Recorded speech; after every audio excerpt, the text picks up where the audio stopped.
La consultante, qui est en couple avec une femme, arrive avec la question suivante. Qu'est-ce qui bloque ma relation avec ma conjointe dans cette vie actuelle ?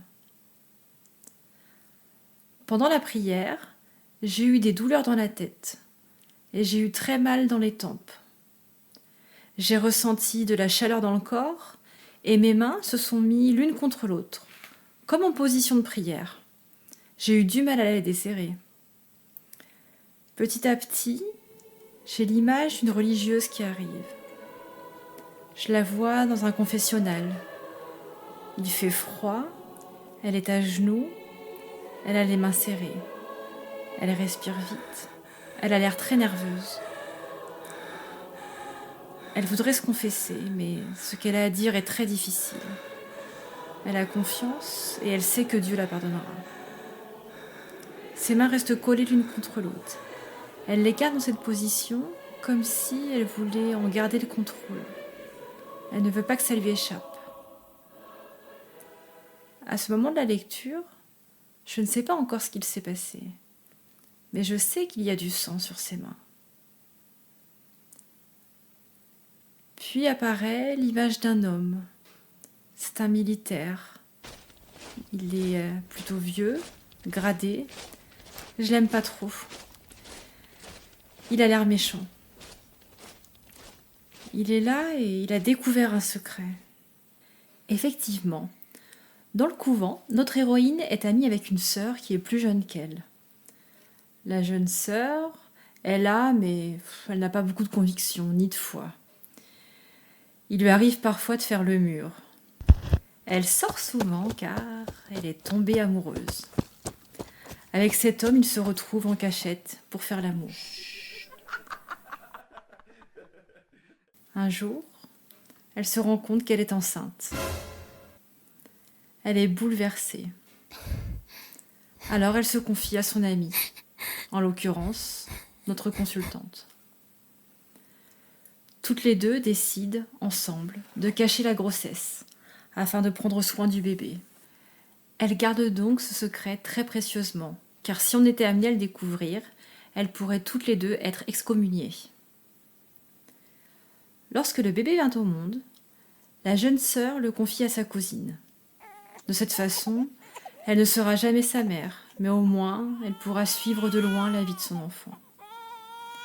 Elles ont même réussi à le baptiser. C'est un lourd secret sur la conscience, car elles savent que Dieu, lui, il sait. C'est pour le bien de ce bébé, c'est un acte d'amour. Elles espèrent que Dieu le comprendra. Revenons à ce soldat. Il est en lien avec la fameuse cousine. Et il n'est pas dupe, il a très bien compris leur petit manège. C'est un homme vieux, mesquin et pervers. Il se rapproche de la jeune sœur et exige des faveurs sexuelles en échange de son silence. Elle a trop peur pour son ami, alors elle est prise au piège. Il est vraiment pervers, car s'il fait ça, ce n'est pas pour satisfaire ses besoins physiques, mais c'est pour humilier la jeune sœur. Il adore ça, car ça lui donne du pouvoir. Un soir, alors qu'il vient pour réclamer sa part,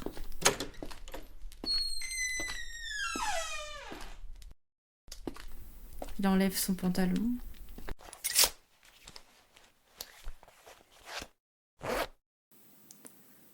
pose son arme sur un petit meuble à l'entrée de la chambre.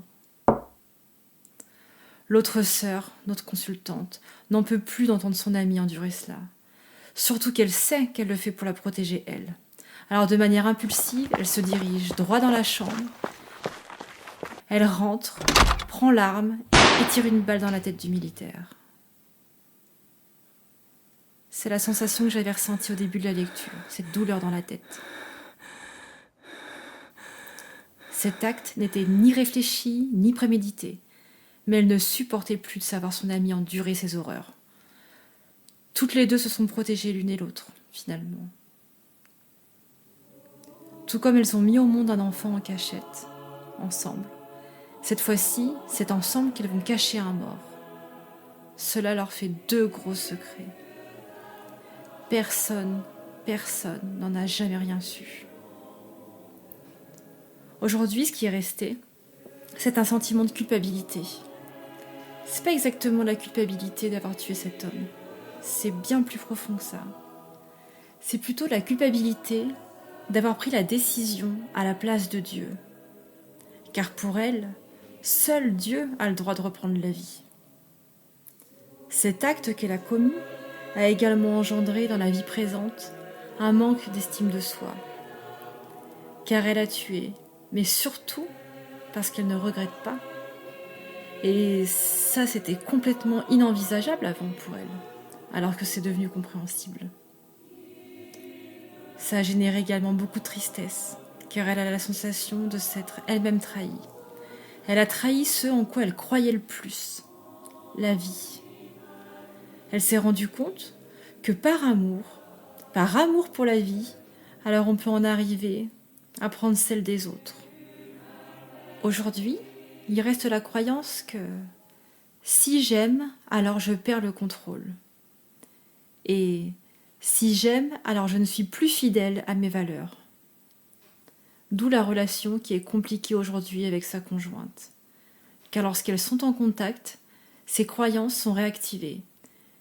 Et ce qui ravive le sentiment de manque d'estime de soi et la peur que l'amour lui fasse faire des folies. La lecture vient nettoyer ses croyances. La lecture est maintenant terminée.